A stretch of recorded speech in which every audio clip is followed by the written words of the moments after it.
আগেই বলেছি যে নামাজ একেবারে অসম্পূর্ণ। আমরা যখন বলি আলহামদুলিল্লাহি রাব্বিল আলামিন, মহান আল্লাহ রাব্বুল আলামিন তখন আমাদেরকে উত্তর দেন, আমার বান্দা আমার প্রশংসা করছে। আমরা যখন বলি আর রহমানির রহিম, তখন মহান আল্লাহ রাব্বুল আলামিন বলেন, আমার বান্দা আমার গুণ বর্ণনা করছে। আমরা যখন বলি মালিক ইয়াউমিদ্দিন, তখন আল্লাহ রাব্বুল আলামিন বলেন, আমার বান্দা আমার মর্যাদা বর্ণনা করছে। আমরা যখন বলি ইয়াকা নাবুদু ওয়া ইয়াকা নাস্তাইন, তখন মহান আল্লাহ রাব্বুল আলামিন বলেন, এই হচ্ছে আমার এবং আমার বান্দার মাঝের কথা, আমার বান্দার জন্য তাই রয়েছে যা সে চায়। আমরা যখন বলি ইহদিনাস সিরাতাল মুস্তাকিম সিরাতাল্লাযিনা আনআমতা আলাইহিম গায়রিল মাগদুবি আলাইহিম ওয়ালাদ-দাল্লিন, তার প্রতি উত্তরে মহান আল্লাহ রাব্বুল আলামিন বলেন, এসব হচ্ছে আমার বান্দার জন্য, আমার বান্দার জন্য তাই রয়েছে যা সে চায়।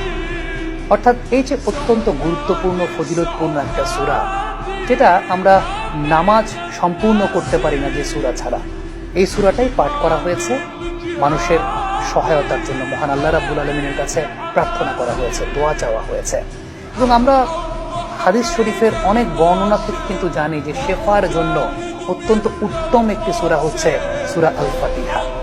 এই জায়গাটা আমার কাছে ব্যক্তিগতভাবে ভালো লেগেছে, এবং ব্যক্তিগতভাবে ভালো লেগেছে দেখেই আপনাদের সঙ্গে ব্যাপারটা শেয়ার করেছি যে এরকম একটা আন্তর্জাতিক ফুটবলের মঞ্চে মরক্কো দল এরকম একটা দৃষ্টান্ত স্থাপন করেছে। তারা তাদের রুটটা ভুলে যায়নি। অবশ্যই দেশপ্রেম ইমানের অঙ্গ, সে কারণে জাতীয় সঙ্গীতের একটা ব্যবস্থা রাখা হয়েছে, কিন্তু সকল কিছুর ঊর্ধ্বে মহান আল্লাহ রাব্বুল আলামিনের কাছে সাহায্য প্রার্থনা করা, মহান আল্লাহ রাব্বুল আলামিনের কাছে এই দেখানো পথগুলোর মাধ্যমে সাহায্য প্রার্থনা করা, যেগুলো আমাদেরকে রাসূলুল্লাহ সাল্লাল্লাহু আলাইহি ওয়াসাল্লাম দেখিয়ে দিয়ে গেছেন।